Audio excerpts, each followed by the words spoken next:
Hey, everybody. Welcome back to another episode of the Hemmings Hot Rod BBQ podcast. On this episode, I've got somebody on the podcast that I've known for probably 15 years.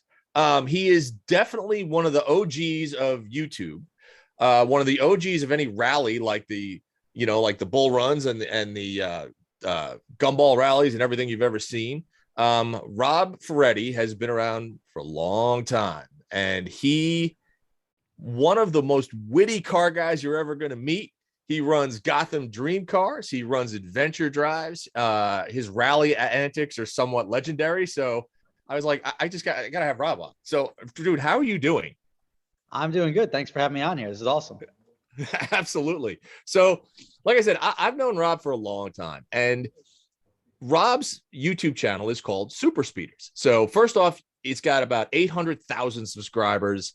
And it's interesting because the channel has evolved over the years from when you started doing road rallies to when you built your C5 Corvette, which I know you still have, which is a legendary car, the student driver C5, to Gotham Dream Cars. And today I want to talk about Gotham Dream Cars a little bit. And for those that don't know, Gotham Dream Cars is a high-end rental car agency, correct? Correct. Okay. So walk the audience through exactly what Gotham Dream Cars does and how you got started in that business. Sure. So Gotham Dream Cars, we rent exotic cars primarily in the New York tri-state area now. It's down from our peak, which was in about 2015, where we had locations in California, Vegas, Scottsdale, Miami, and New York. So Gotham Dream Cars, I got involved in 2003. So just as it was starting up, I used to do these things, and this all sort of melts together. But before YouTube, I was making DVDs. So I would do the fun runs with a couple of friends, and we'd go ripping up the highway and having a good time and doing a drive. And I met a guy at a Ferrari show in Central Jersey. It was at some dude's castle. And so I met another kid driving a Jetta. I was driving my Corvette. So neither of us were Ferrari guys, but we were on Ferrari chat. This is through the website.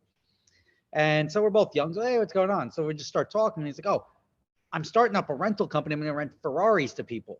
And I was like, that's a terrible idea. Why would you do that? It's like turn one wall. I didn't expect that to actually go well.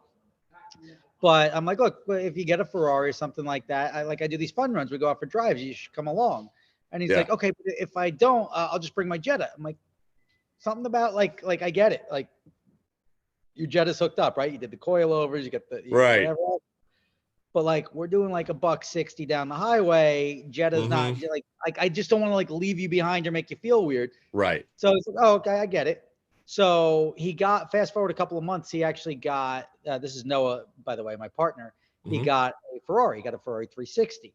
And so we did a run. He's like, hey, you guys doing a run? I'm running late. But I'm like, all right, you can meet us afterwards. I'm like, but you might as well just wait till the next time. Yeah. And he came back. He's like, no, just wait. I got my Ferrari. I'm like, all right, Ferraris are cool. Come on, bring it over. Right. And so he met us at Hooters and Wayne and shows up in the Ferrari. And I was like, oh, cool. And then he did come on another drive. And he's like, oh, I never would have kept up in the Jetta. I totally get what you're saying because it made sense. And I wasn't trying to be mean about it. I was just saying right. We have to you got to be safe. You got guys with Vipers and Porsches and Corvettes. Right, that are rolling spiritedly. Jetta, exactly, that are actually ripping through. The Jetta becomes a little bit unsafe trying to weave through cars to keep up. Right. So he started the company, and within a couple of weeks, obviously had his first accident. Right. And so I just talk, we're friends now. I'm just talking with him. And he's telling me, he's like, hey, my car's down for this. He only had the one car. He's like, my car's down for 3 weeks. I'm like, what happened? He's like, oh, somebody hit the fender. So it's at Classic Coach in Elizabeth, New Jersey. And they're a Ferrari tech, and it's $18,000. And I'm like, wait, this picture here is the damage? He's like, yeah. I'm like, dude, get that thing back in 4 days. And my cousin had a body shop. I'm like, bring it over to Hackensack. You don't need a Ferrari concourse. Right. You just need to fix it on a rental car. You got to fix it and get it back on the road. And it'll probably cost you $2,000. Yeah. So fast forward $2,000 later, he had his car back at the end of the week. And he's like, all right, you're coming with me. Cause he knew business theory. He just didn't know cars. Right. So it seemed like a good idea. And I was like, all right, whatever. So I was making my DVDs at the time. So I had plenty of free time. The DVDs I can make working 3 months a year. Yeah. And even then, it's like weekend drives or something like that. So I got involved in the rental company there. He sort of grabbed me, pulled me in, and I was doing the operations management for Okay. 10 years. Fast forward all the way to 2015, we ended up selling the company as we were building it up. Now, the company built up from like renting one car, literally parked in my mom's garage, and it was like probably 35 cars is Wow. the most we had. But this is all exotics. This isn't Right. like, all right, we've got some E-Class Mercedes, or this is like Right. straight up like Lamborghinis, Ferraris. Yeah. So we'll have like 9 Lambos in the fleet. And it went very well. Like we built it up to a big thing. We filled out as we were growing. It wasn't like an all cash business. So we didn't have the ability to own all the cars. So we Right. couldn't get in and out of them. We had leases that we had to, like operating leases that we had to keep the cars for like 2 years. Right. So in that position, we couldn't just go buy and sell cars. So in the winter, we're staring at a lot of cars.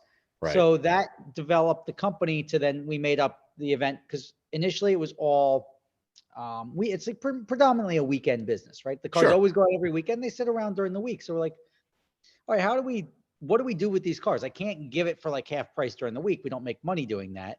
So we came up with something called the Dream Car Tour. And the Dream Car Tour allowed us to take the sitting inventory, combine a bunch of customers at a lower dollar value, and put together an experience that was able to then generate. I mean, at the time, I think we built it up to like $500,000 a year in private events during the week when we otherwise weren't doing business. Right. So that went well. Then when we were like, all right, we got a bunch of cars in New York slows down in the winter, boom, we started opening up in Miami. So it's like a seesaw of a season. Yeah. Where when New York is slow, Miami's hot. When Miami's hot, Sure. The temperature's hot, then everybody's up in New York. So that worked out. And then we came up with something called the Dream Car Sprint to like, how do we break past, we've got enough cars, we're hitting our utilization marks, but how do we get past that and get our revenue numbers up so that we can like prep the company for a sale? And we're like, let's drop the price, because we can get more customers at like, and we came down to $100 a ride, and we started doing these like parking lot drives. Yeah. And we're doing an autocross. And at its peak, I had three cities at the same time, each with this like stamped setup of autocrosses. And we were doing, it was a lot of money, but I forget what we were doing, but something like $3 to $5 million a year just in that. Right. And that was wild. That was a good time. But as with anything, that burns out, because then other companies start jumping in. Sure. And like, I got people showing up with vouchers for other companies, and like, here you go. I'm like, we talking, this isn't even us. But like other people are selling it that they know my name, but they don't know. Right. So they're buying other companies. And then like, and I even saw with my staff, I get these vouchers. I'm like, so this guy did our experience. You're giving me this voucher. That means the other company's getting paid on them driving my car. I get nothing. I'm like, so it was just an interesting time. So in 2015, we ended up selling the company to a company called Beverly Hills Rent a Car. What we did was we kept the website. The best way to do it, to structure it to get the most money, was we did an earn out. So we took a fixed amount up front, and then we did an earn out that was going to pay us over the next 5 years in business that we generated, because we knew we could generate more business, especially with a larger fleet, larger locations. So, and I'm sorry, this answer is much longer than I think you were looking for. No. It's not though, because this is the one thing, because, you always get questions about high-end rental car companies and is it a profitable business? And one of the things that I want to tell people is that you have to go to Super Speeders on YouTube, because the one thing about Rob is 100% transparent. He's the only person that I've ever seen that does this. So when a car gets damaged, Rob will walk you through the process. When somebody tries to scam the rental car company or fake damage on a car where they said they didn't do it, like, if there's one person you're not getting over on, you're staring at him and listening to him right now. And so it's a really interesting thing where I think, and this is why, like, we'll do this podcast, but I want to have you back on again after this, because to me, it's such an interesting business. And the dishonesty, I a lot of the time I think that people don't think that the customer is the one that's dishonest. And so many times that happens. But we'll talk about that. We'll get to that a little bit later on, but keep going, because this is great. That customer is always right mentality, and the customer's not always right. I've proven that many times. But so we prepped the company. We sold it to Beverly Hills with the earnout, which was they gave us a fixed amount up front, and then they were going to pay us 20% commission for all the business that we generated over the next 5 years. In doing so, the thing that gave them any sort of leverage is that we had gift certificates that we collected over the years. So it's just like a couple $100,000 worth, that when these gift certificates were redeemed, they would get, like, there would be money going to them for those gift certificates to honor the service. That allowed them to drag this out with the accounting for, like, it was almost a year and a half where they didn't give us $1 in commissions. And that's against $7 million in sales. So we generated $7 million in business and they gave us 0. So we ended up turning around, and obviously every contract has a specific clause, whether it's arbitration, mediation, or you could just go sue them. They had an arbitration clause. We went to the American Arbitration Society. We went through, they dragged out the process as they prepped to, like, close the doors and file for bankruptcy. And that's what they did. So we ended up getting $1 million+ judgment. They filed for bankruptcy, and then I spent an extra $200,000 to get a judgment, which was so clear cut from the get-go.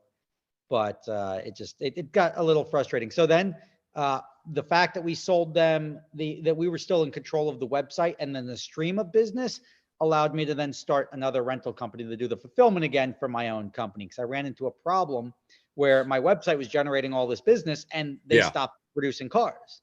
I'm like, well, you guys have the first right of refusal, but if you don't have a car, I'm gonna have to send the business elsewhere. They said, fine. So I opened a second rental company, and then if obviously they went out of business, I started filling my own business again, and like a falcon rising from the ashes, Gotham Dream Cars 2.0 is in its current form. And instead of opening up all over the country, I decided to just focus on the New York market. I'll get to my expansion plan soon, but but with a smaller operation, I learned over the years that bigger revenues, a lot bigger overhead as well. So I was running into a lot, like the CFO and these people and we had like $1.5 million in payroll and everything like that.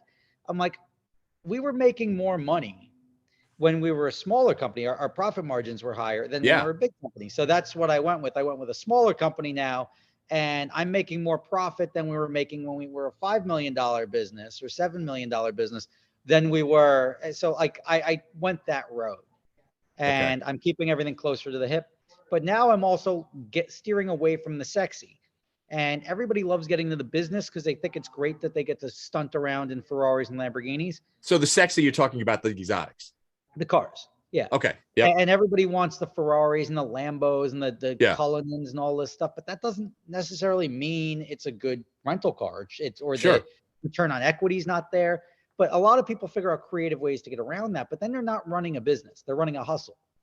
Because if your car is not registered to the rental company and insured as a rental car, and somebody else owns it, and there's exposure all over the place.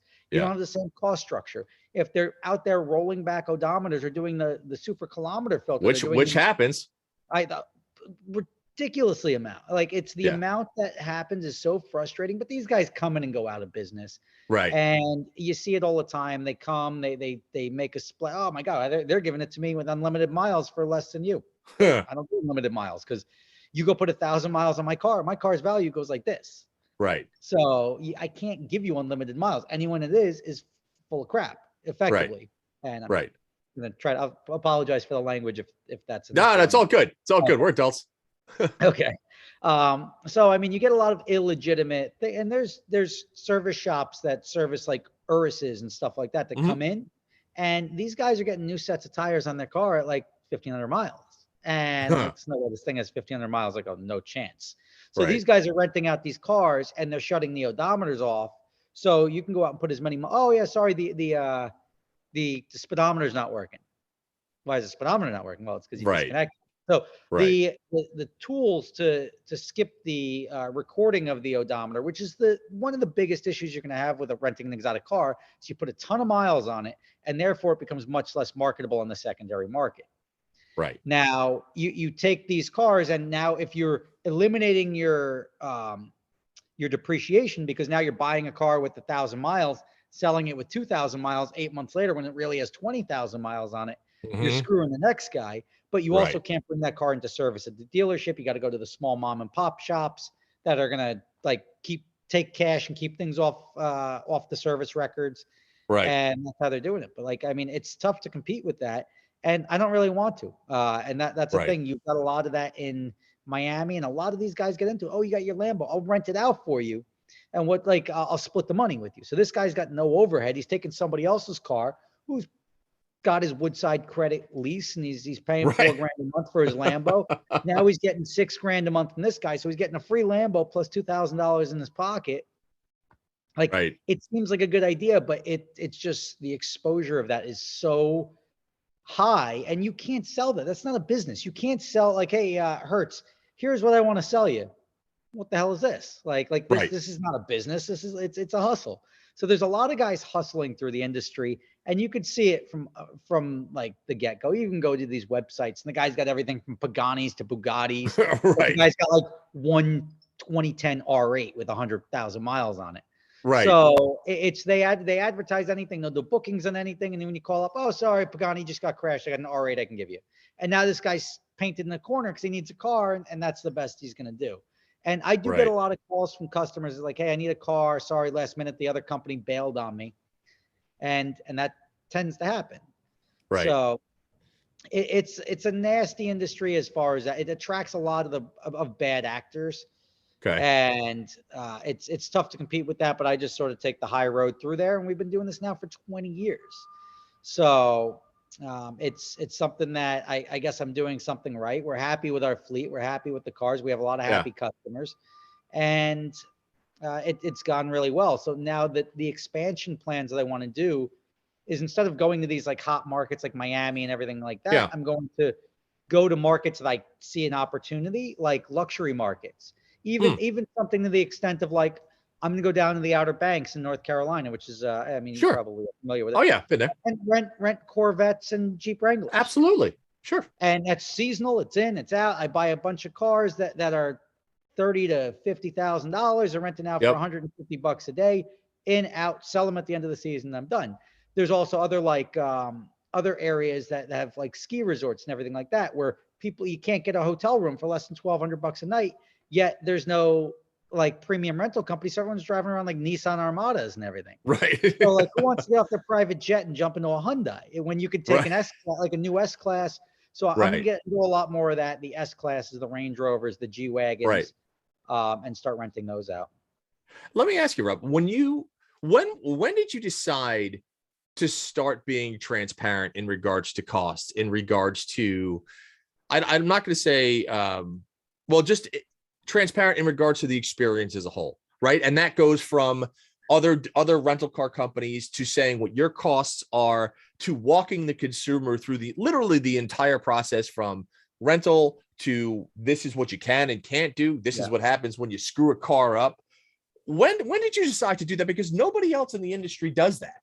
I mean, I've been doing that for at least 10 years or so. Yeah. When it was like, as I became more comfortable in the company, that it was actually a reasonably good marketing tool and not harmful to the company to let people know this. Okay. So, because our company, our website has been copied so many times, it's the go-to. It's the gold standard of websites. So, and people don't even like change the words. It even says like Gotham Dream Cars. You didn't even put your company name in there. You legitimately, like, I understand taking like taking the, like, okay, I'll take this and I'll modify it, because I see like I emulated this a little bit, but you're just like cut, copy, paste, here's my website, and I'm like, all right. So you get a lot of that, but I mean, I don't know. It's just I feel being truthful with people is better, because it teaches people, it educates the consumer, which is good, but it also points out like that this isn't all sunshine and roses and nightclubs and Ferrari. And I mean, I drive personal cars for the reason that I've had rental cars that I've owned for like a year or two, and I've never even driven. I purchased it. Somebody else picked it up from the dealership. It's gone out on rental. I've never even operated the car, which I used to be much more hands-on with that.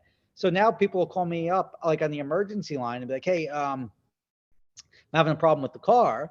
And I'm like, oh, I don't even know how to, like, like, Right. where's the button for this? Like, where's the gas button? I'm like, oh, it's Right. usually here or here or here. Right. It's not like I've never actually been in the car to push the gas button.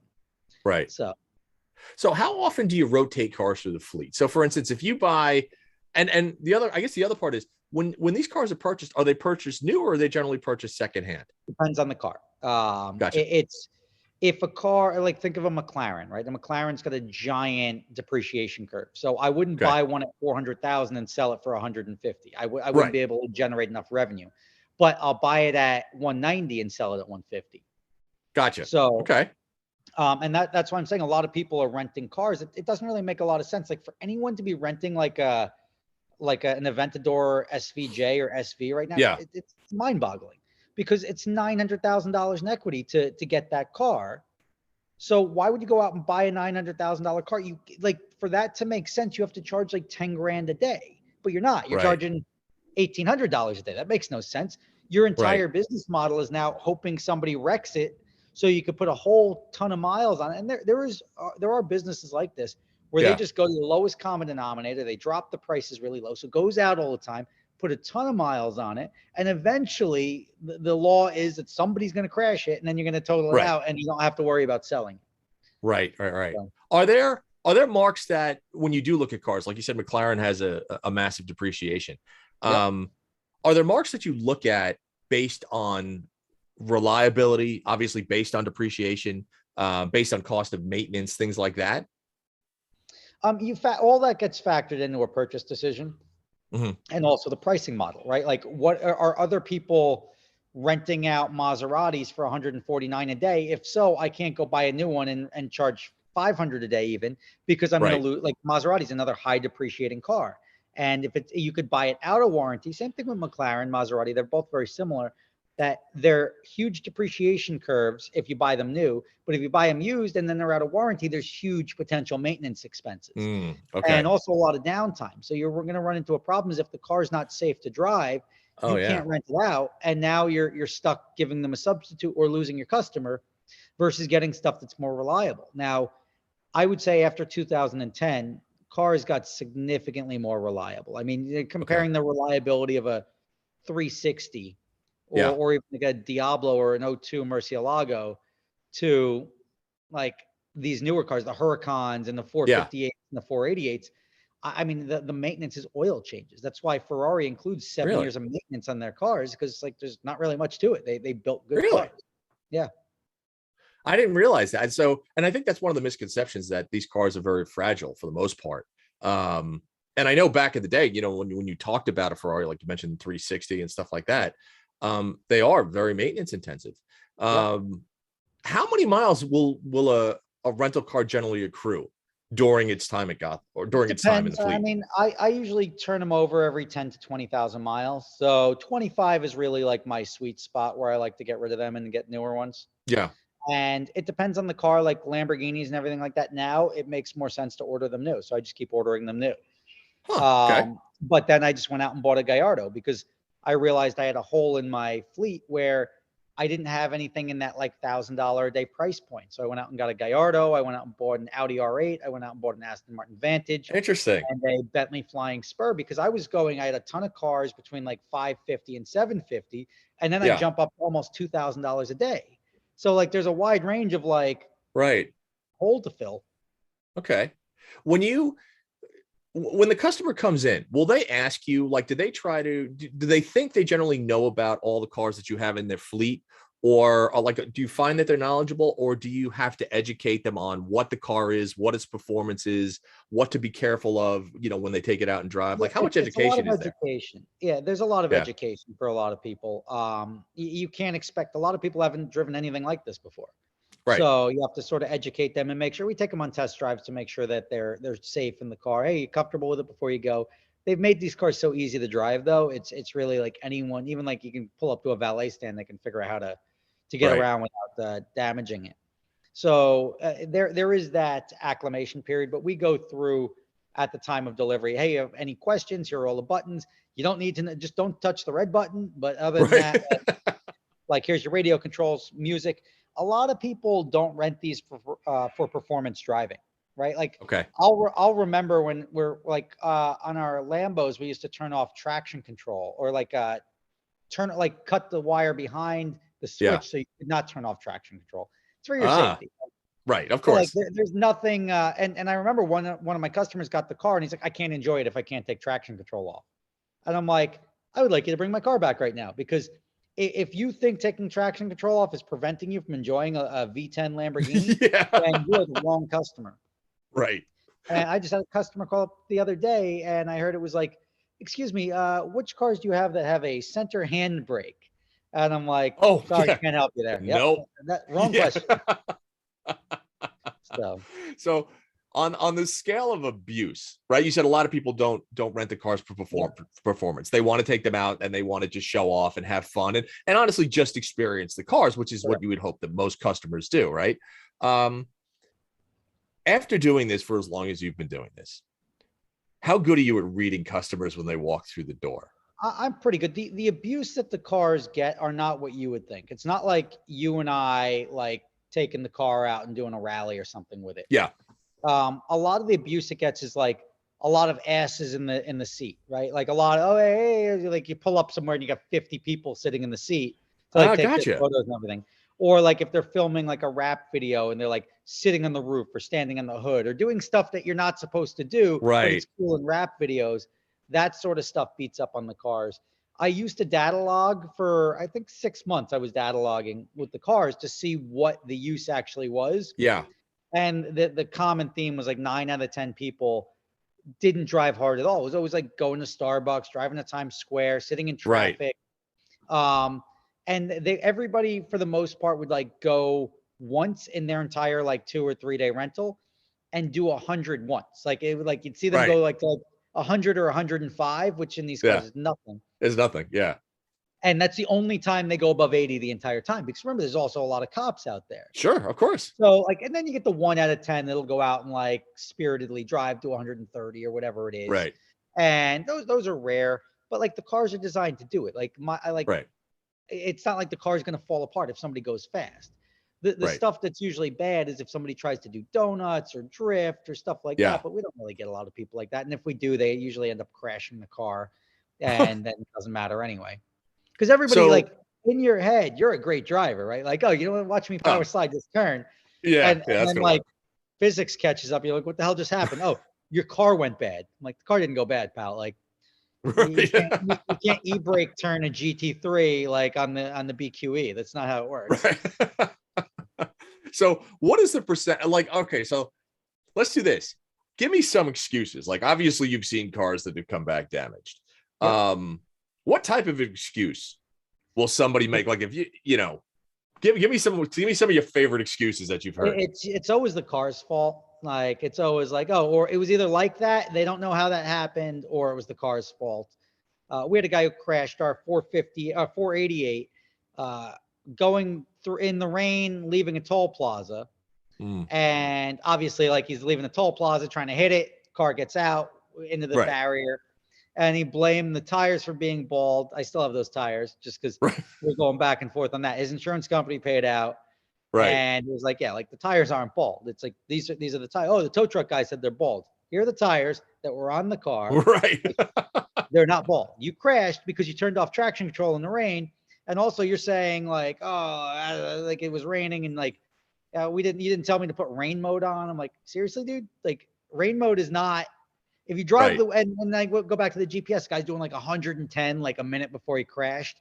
So I'm like, you're doing over 100 miles an hour in the rain. You get to a toll plaza, you're trying to show off, and you end up crashing the car. And you're like, oh, you didn't tell me about rain mode. That's why I crashed. Right. So do people? Everybody they like to blame the car. Like it's the car's fault. And that's why I don't modify the cars. I don't rent out modified cars, and then I don't rent out salvage cars.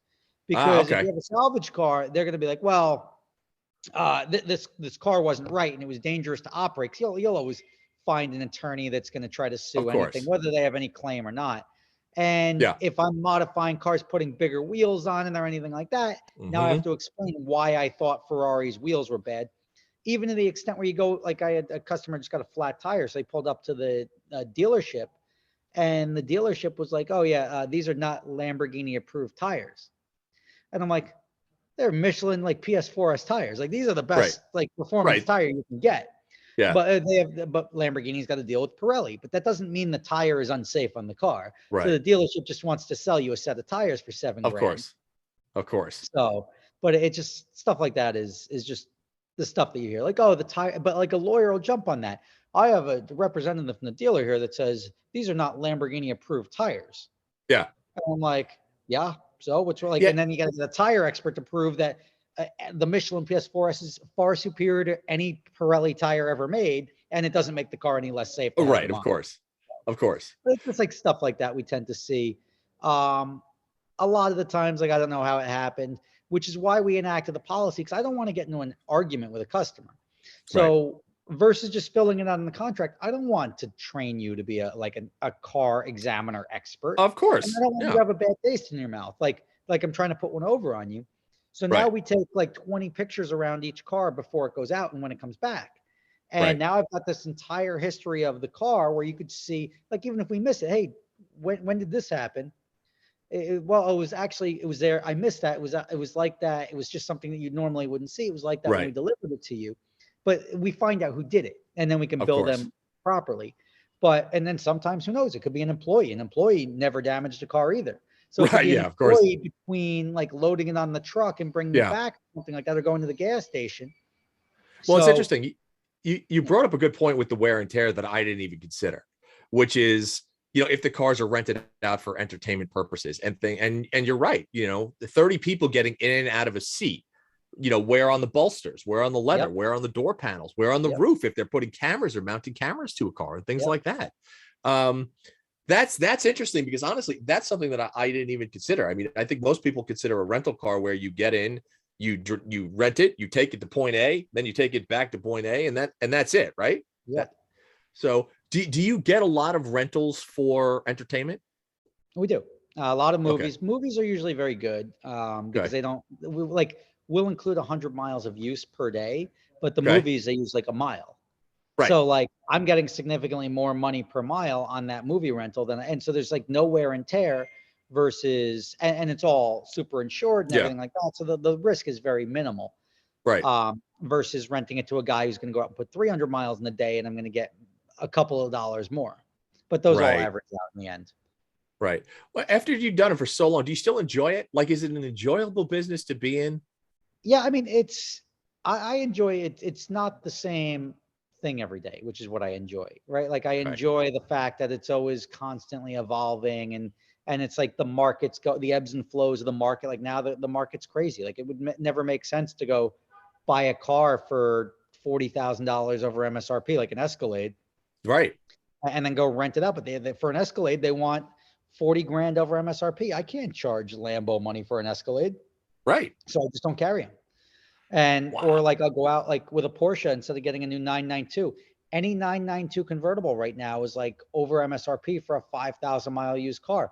That's going to dry up. And when it does, I don't want to be the guy doing that and then adding a bunch of miles to the car and then having a huge depreciation hit.